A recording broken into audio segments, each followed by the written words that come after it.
There's a quiet turning point in our journey with resources, a shift many feel but few truly comprehend. What if unlocking this understanding could transform your path from struggle to flow? Stay with me until the very end, because the final insight we uncover might just reframe your entire perception of growth and abundance. First step, we often look at numbers, at milestones like this 100,000, and we see them as destinations. But perhaps it is more helpful to see them as gateways, as thresholds. Before this point, for many, the journey is akin to trying to push a very heavy stone uphill. Each step requires immense effort, relentless focus, and there are moments when it feels as if the stone might roll back and crush the spirit. The energy expended can seem disproportionate to the movement achieved. This is a period of intense learning, not just about the external world of finances or investments, but about our own inner landscape. What are our beliefs about scarcity, about worthiness, about our capacity to generate and hold on to value?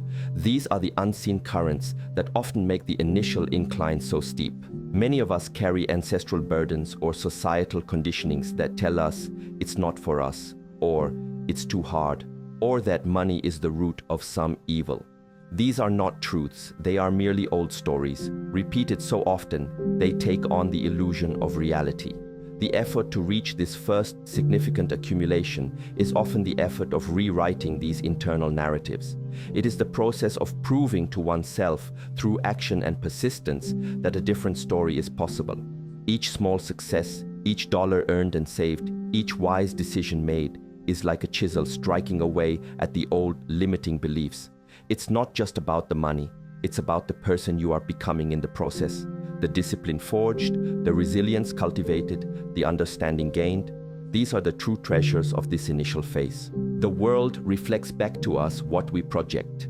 If our internal state is one of constant struggle and lack, the external reality often mirrors this. The path to this first milestone is therefore a profound act of internal alchemy. It requires us to face our fears, our doubts, our tendencies towards procrastination or impulsive spending. It demands that we cultivate patience, that we learn to delay gratification, that we begin to think not just in days or weeks, but in seasons, in years. This is where the foundation is laid. Not just a financial foundation, but a foundation of character. And it is this character, forged in the fires of early challenges, that becomes the bedrock upon which future growth is built. So this first step, this first significant accumulation, is less about the amount and more about the transformation it signifies within the individual. It is a testament to a shift in consciousness, a testament to the power of committed action. Think of a young tree. For the first few years, much of its growth is happening beneath the soil, unseen. It is sending down roots, anchoring itself, drawing nutrients. Above ground, progress might seem slow, almost imperceptible. This is similar to the journey towards that initial financial stability. There is so much internal work, so much foundational learning, so much consistent effort that may not yield immediate visible results. But without these deep roots, the tree could never withstand the storms to come, nor could it ever reach its full height and bear fruit. This initial phase is about building those roots. It's about cultivating the inner strength, the resilience, the wisdom that will support all future expansion. It is a period of quiet, often solitary dedication. But it is this very dedication that makes all the difference, creating the fertile ground from which abundance can eventually spring forth, not as a matter of luck, but as a natural consequence of the seeds sown and nurtured with care. Mind unfolds. Once this first significant threshold is crossed, something remarkable begins to happen, not just in our bank accounts, but more importantly, within our minds. The intense pressure, the feeling of constantly being behind or just struggling to stay afloat, begins to lessen. It's like a mist starting to clear, allowing us to see the landscape ahead with greater clarity. This newfound clarity is not just about financial planning, it's a deeper cognitive shift. Our problem-solving abilities sharpen, not because we are suddenly more intelligent, but because the mental bandwidth previously consumed by worry and immediate survival is now freed up. We can think more strategically, more creatively. This mental unfolding allows for a different quality of attention. Before, attention might have been scattered, constantly pulled towards immediate needs or anxieties. Now it can be directed with greater intention. We can afford to learn more deeply, to explore opportunities that previously seemed out of reach, not just financially, but mentally. The fear of catastrophic failure, while never entirely absent, recedes from the forefront of our consciousness. This doesn't mean we become reckless. Rather, we become more capable of taking calculated risks, of investing in ourselves and our future with a sense of grounded optimism instead of desperate hope. The internal dialogue often shifts from, "What if I lose it all?" to "How can I build upon this responsibly?" This change in perspective is profound. It's the difference between rowing a small boat in a storm, every muscle straining against the waves, versus finding oneself in calmer waters, able to hoist a sail and harness the wind. The effort is still required, but its nature changes. It becomes less about brute force and more about skillful navigation. We begin to see patterns we missed before, to understand the interplay of economic forces with a new depth, to appreciate the power of long-term consistency over short-term sprints. This is where the true education in wealth creation often begins, because we now have a small foundation, a small laboratory, in which to apply principles and observe their effects without the paralyzing fear of immediate ruin. Furthermore, this stage often brings with it an increased sense of self-efficacy. Having overcome the initial significant hurdle, there is an undeniable internal validation. I did this. I can do this. This isn't about ego, it's about a quiet confidence that emanates from proven capability. This confidence is a powerful, subtle energy. It changes how we interact with the world, how we present ourselves, the kind of opportunities we subtly attract. People can sense this inner stability, this lack of desperation. It fosters trust. It opens doors to collaborations, to mentorship, to information that might have been inaccessible when we were operating from a place of perceived lack. The mind, freed from the constant grind of survival, begins to expand its horizons, to dream bigger, not in a fantastical way, but in a grounded, actionable way. It starts to connect the dots between sustained effort, wise choices, and tangible outcomes, reinforcing a positive feedback loop that accelerates learning and growth. This unfolding of the mind is perhaps the most valuable asset gained, even more so than the initial sum itself. Growth multiplies. As the mind unfolds and clarity emerges, we begin to witness another powerful principle at play, the compounding of not just financial resources, but of all beneficial energies. Many understand compound interest in a purely mathematical sense, but its true power extends far beyond monetary returns. Think of the knowledge acquired during the initial struggle. This knowledge doesn't just sit there. It combines with new experiences, new insights, and it starts to yield a different kind GF wisdom. Decisions become more informed, mistakes less frequent or less costly, and the ability to identify genuine opportunities from mere distractions becomes more acute. This is intellectual compounding. Then there are the habits cultivated: discipline, patience, consistent effort, lifelong learning. These habits, once established, become self-reinforcing. It becomes easier to make choices aligned with long-term well-being because the neural pathways for those choices have been strengthened. Each good habit practiced makes the next practice easier, and the cumulative effect on one's life trajectory can be immense. This is the compounding of character, of practice. Similarly, relationships built on trust and mutual respect also compound. A network nurtured over time doesn't just grow linearly. It can expand exponentially as connections lead to new connections, collaborations lead to new ventures, and a reputation for integrity opens doors that were previously invisible. This is social compounding. When these different forms of compounding begin to interact, financial, intellectual, habitual, social, a powerful synergy is created.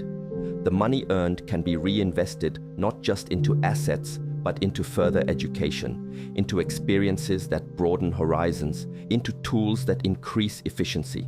The knowledge gained helps to make better financial decisions. The disciplined habits ensure that progress, once made, is sustained and built upon, rather than squandered. The supportive network provides encouragement, advice, and opportunities that accelerate financial and personal growth. It's like multiple streams flowing into a river, each contributing to its growing power and momentum. This is why the journey often feels so slow and arduous at the beginning and then seems to pick up pace. It's not magic. It's the predictable outcome of multiple positive feedback loops kicking in simultaneously. The initial sum, that 100,000, acts as a catalyst. It provides the seed capital, yes, but more importantly, it represents the overcoming of initial inertia. Once an object is in motion, it takes less energy to keep it in motion and even less to accelerate it if the forces are aligned. This stage is where one begins to truly experience that aligned momentum. Efforts that previously yielded small returns now start to produce more significant results, not because the effort itself is necessarily greater, but because it is being applied to a larger, more receptive base and amplified by these compounding effects. It's a beautiful organic process, much like a well-tended garden. The initial tilling of the soil and planting of seeds is hard work, but once the plants take root and begin to flourish, they create their own micro-ecosystem, supporting further growth and eventually yielding an abundant harvest. This multiplication is the natural reward for patient cultivation. Doors open. With a stable foundation established and the effects of compounding starting to become visible, another fascinating phenomenon occurs. Opportunities begin to present themselves with increasing frequency and quality. It's not necessarily that the world suddenly changes, but rather our capacity to perceive and act upon these opportunities is enhanced. That initial success, however modest it may seem in the grand scheme, acts as a form of proof of concept, proof of capability, proof of resilience. This proof is a powerful attractor. Think about it from the perspective of others. Who are you more likely to entrust with a significant project, a partnership, or an investment opportunity? Someone who is struggling and appears desperate, or someone who has demonstrated an ability to manage resources, to achieve goals, and to operate with a degree of stability and foresight? The answer is clear. Success, even on a smaller scale, signals competence and reliability. This doesn't mean that one becomes arrogant or complacent, but there is an undeniable shift in how one is perceived, and consequently, the kinds of interactions and propositions that come one's way. Doors that were previously closed, or perhaps not even visible, begin to creak open. Moreover, the increased financial flexibility allows one to be more discerning. When operating from a place of scarcity, any potential opportunity might seem like a lifeline, leading to rushed decisions or partnerships that are not truly aligned. But with a cushion, with a degree of security, one can afford to evaluate opportunities more carefully, to say no to things that don't fit the long-term vision, and to wait for or seek out those that offer genuine potential for synergistic growth. This ability to choose rather than merely react is a significant marker of progress. It allows for the strategic allocation of time, energy, and capital towards ventures that have the highest probability of success and fulfillment. This phase also often involves an expansion of one's network, not just through passive attraction, but through active, confident engagement. Having a track record, however small, provides a basis for connecting with others who are further along the path. Mentors may become more accessible, peers may seek collaboration, and those who can offer valuable insights or resources may be more willing to share them. It's as if reaching a certain altitude gives you a clearer view of the entire mountain range and also makes you visible to others who are navigating similar terrain. The conversations change, the quality of information shared deepens, and the potential for mutually beneficial relationships grows significantly. This opening of doors is not a passive event. It is an active co-creation, born from the internal shifts and external achievements that have paved the way. It's a natural consequence of having built a solid platform from which to engage with the world more effectively and confidently. Path sustained. Sustaining growth requires an ongoing commitment to self-awareness. What habits served well in the accumulation phase that might now need to be refined or even discarded? Are there new limiting beliefs emerging? perhaps a fear of losing what has been gained, or an attachment to a certain level of comfort that prevents further necessary risks. The inner work continues, always. The external world is also in constant flux. Economies shift, technologies evolve, opportunities appear and disappear. Therefore, a mindset of lifelong learning and adaptability is paramount. What worked yesterday may not work tomorrow. The ability to stay curious, to seek out new knowledge, to question one's own assumptions, and to pivot when necessary becomes a key differentiator for long-term success. Furthermore, as resources grow, so too does the responsibility that comes with them. This is not a burden, but an invitation to consider the impact of one's choices on a broader scale. How can these resources be used not just for personal gain, but to contribute positively to the lives of others, to the community, or to causes one believes in? This sense of purpose can provide a powerful intrinsic motivation that transcends mere financial targets. It can fuel the resilience needed to navigate inevitable downturns or challenges, and it can bring a deeper sense of fulfillment to the entire process. The path sustained is often a path of increasing alignment between personal values and financial actions. It also involves a deepening understanding of cycles. There will be periods of rapid expansion, and there will be periods of consolidation or even temporary contraction. The wisdom lies in recognizing these cycles, in not being overly exuberant during the peaks, nor overly despondent during the troughs. Patience, again, becomes a vital companion. Just as a farmer understands the seasons, one who walks this path learns to work with these larger rhythms, to plant during a sowing season and to conserve during a lean season, always with an eye on the long-term harvest. This requires a certain detachment, an ability to observe without being swept away by immediate emotional reactions. The path sustained is therefore a path of maturity, of wisdom in action, where the initial momentum is carefully guided and nurtured, ensuring that the growth is not just explosive, but also enduring and meaningful, rooted in a stable inner core. The journey beyond that first threshold isn't just about accumulating more, it's about becoming more. It's the point where the inner cultivation truly begins to bear visible, compounding fruit, transforming not only one's financial reality, but the very fabric of one's being, and the possibilities one can envision for the future. True wealth, then, is this cultivated state of being, from which abundance naturally flows. This is so profound. I've been stuck trying to break past that initial barrier, and it often feels like I'm just spinning my wheels. Hearing it framed as an internal shift, a foundation of character being built, rather than just a number, that changes everything, especially the part about intellectual compounding and freeing up mental bandwidth.